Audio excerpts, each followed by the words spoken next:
भाई भाई भाई, वो नारियल वाला आ रहा है। कौन? नारियल वाला? हाँ, तो तेरा तो फेवरेट ड्रिंक है, दो बड़े बड़े नारियल। हाँ, वो तो है। ऊपर से इतनी गर्मी है भाई, तो दो बड़े बड़े नारियल तो लग ही जाते हैं। अरे हाँ, जीत गए जीत गए। Thank you thank you. अरे गली में ढिंडोरा पीट दो कि सारे लौंडों को अभी अकेले अपने सिचुएशन को हैंडल करने की कोई जरूरत नहीं है। मतलब हम साथ मिलके हैंडल करेंगे और सबके हार्डशिप्स को कम कर देंगे। आई हेलो, काट क्यों देते हैं बे? ए पिए, ये फोन रखो और नारियल पास करो। हाँ।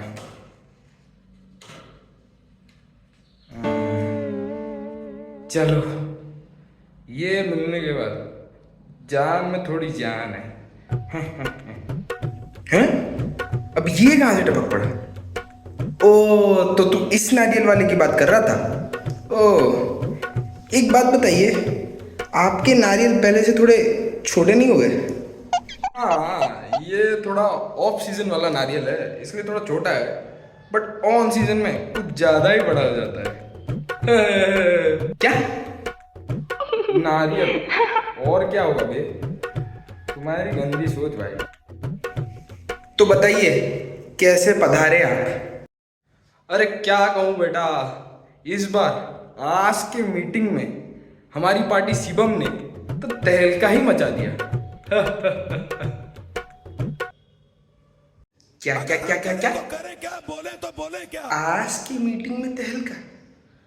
कहना क्या चाहते हो भाई?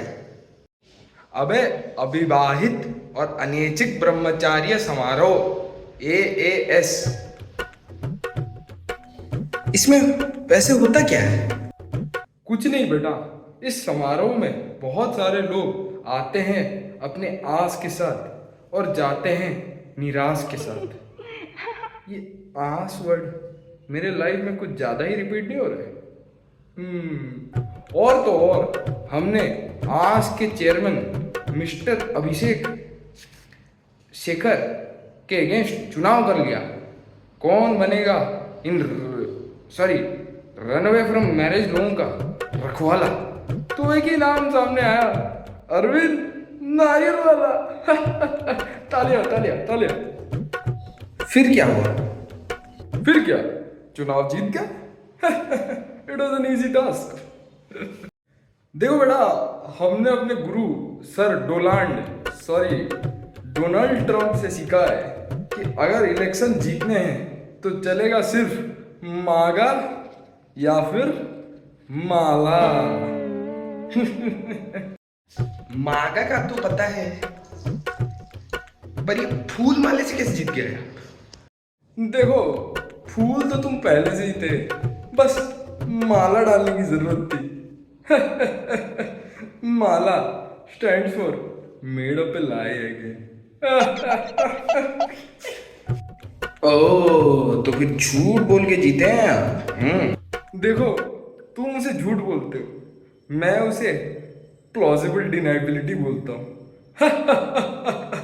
Lawyer joke. तो रनवे लोगों के मसीहा, अब क्या करोगे आप? इलेक्शन तो जीत गए, अब तो लोगों की भलाई करनी चाहिए आपको। चाहिए, और इन निहत्थे लोगों को अपने हाथ के जंजीरों से मुक्त कर दीजिए। चाहिए चाहिए। देखो, मैंने अपने गुरु सर डोनाल्ड ट्रंप से एक ही चीज सीखा है, जो भी करना है करो, पर ढंग से करो।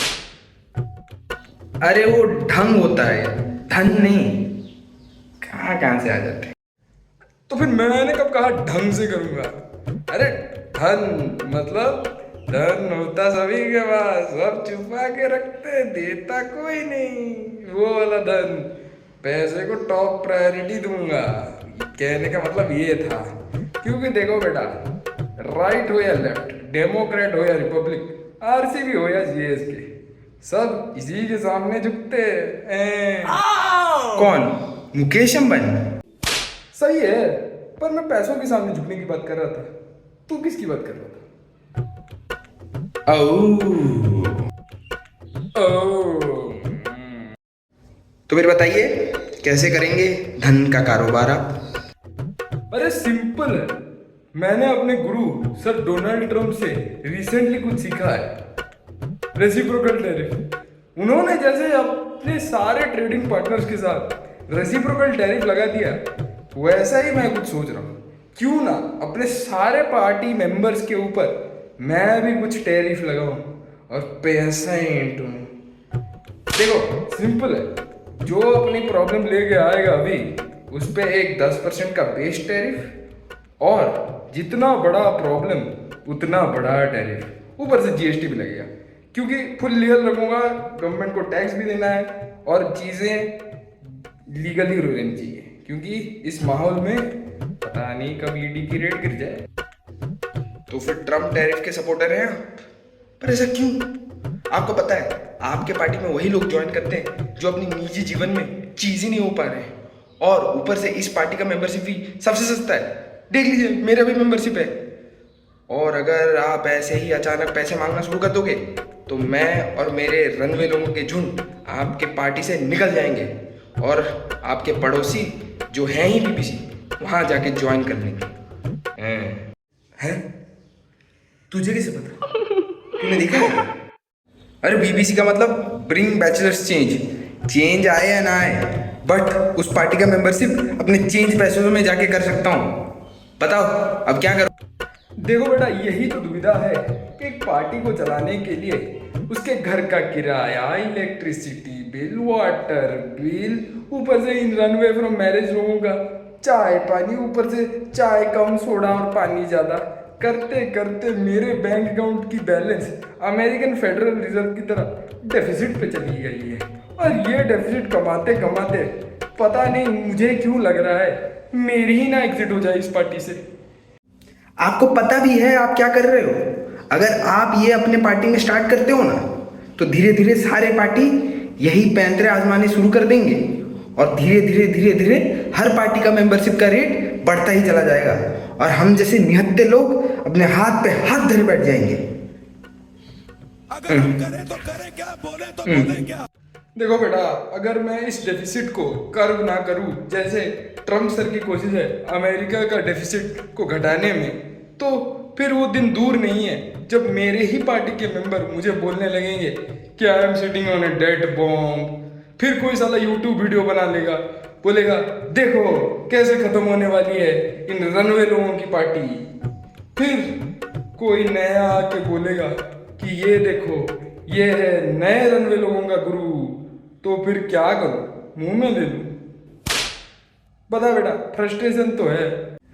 हाँ, कुछ बात आपकी और डोनाल्ड ट्रंप की सही है, जैसे कि इतना बड़ा फिस्कल डेफिसिट लेके चलना इज टू डिफिकल्ट, और ऊपर से जब आपकी कंपटीशन चाइना से हो जो दुनिया की सबसे बड़ी फिस्कल सरप्लस कंट्री है, तो कंपटीशन बिकम्स वेरी इंटेंस।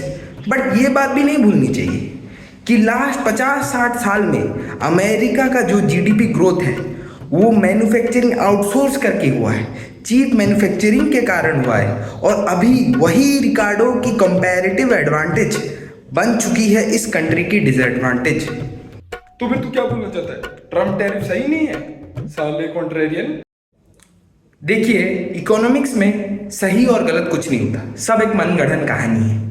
क्योंकि देखिए ना, एक कंट्री जो चाहती है कि अपना डेट कम करे, अपने लोगों को जॉब ज़्यादा दे और आत्मनिर्भर बने, पर वो काम वो कर ही नहीं सकती, क्योंकि the whole world depends on America's consumption. अगर अमेरिका कंज्यूम करेगी तभी तो वो ये वर्ल्ड ग्रो करेगा, और अमेरिका ज़्यादा कंज्यूम कब करेगी? जब रिलेटिव कॉस्ट कम होंगे। तो फिर तू एग्री करता है ना ट्रम्प टैरिफ से? पता था, I knew you were in the right. देखिए सर, ज़्यादा दिन पहले की बात नहीं है। आपको याद है जब डीमोनेटाइजेशन आया था तो सब ने इस चीज़ की कितनी प्रशंसा की थी, और आपको भी पता है उसका रिजल्ट क्या था। रुकिए, थोड़ा कॉल आ रहा है। हेलो? हाँ सर, नहीं सर कुछ नहीं, ठीक है सर, ठीक है। हाँ, डिमोनेटाइजेशन का रिजल्ट तो बहुत अच्छा था, सारे ब्लैक मनी तो इंडिया के अंदर आ गए और लोगों का जॉब्स तो बहुत बढ़ गए, और माइक्रो फाइनेंस तो आपको पता ही है कितना अच्छा ग्रो कर रहा है। तो फिर तू बोलना क्या चाहता है भाई? हमें कुछ समझ में नहीं आ रहा है हैं? तुझे कुछ समझ में आ रहा है? नहीं ना? वही यही कि कुछ चीज़ें इस दुनिया में हैं, हम जितना भी उसे बदलने की कोशिश करें हम कर नहीं सकते। जैसे कि अमेरिका एक मैन्युफैक्चरिंग हब कभी बन ही नहीं सकता, क्योंकि as a country grows its living standards increase, its per capita GDP increases, labour cost भी इंक्रीज कर जाता है और उसके कारण चीप लेबर मिलना बहुत मुश्किल हो जाता है। और रिकार्डो की थ्योरी वही बोलती है कि वहीं पे मैन्युफैक्चरिंग होनी चाहिए जहाँ पे रिलेटिव कॉस्ट सबसे कम हो। 2000 years later. बहुत बड़ी बात, अभी हम मिलने जा रहे हैं मिस्टर डोनाल्ड ट्रंप से। डोनाल्ड ट्रंप, अरे भाग क्यों रहे हैं? Donald Trump, Donald Trump, Donald Trump, here here here. अरे आप टैरिफ के बारे में क्या बोलना चाहते हैं बताइए? ये सूंघिए मत। और ये क्या पेन, ये क्या पेन, आप पे ज़्यादा अच्छा लगता है। ट्रंप, आप अपने टैरिफ के बारे में क्या बताना चाहते हैं? हैं? बुझिए ले, कुछ नहीं बता रहे हैं।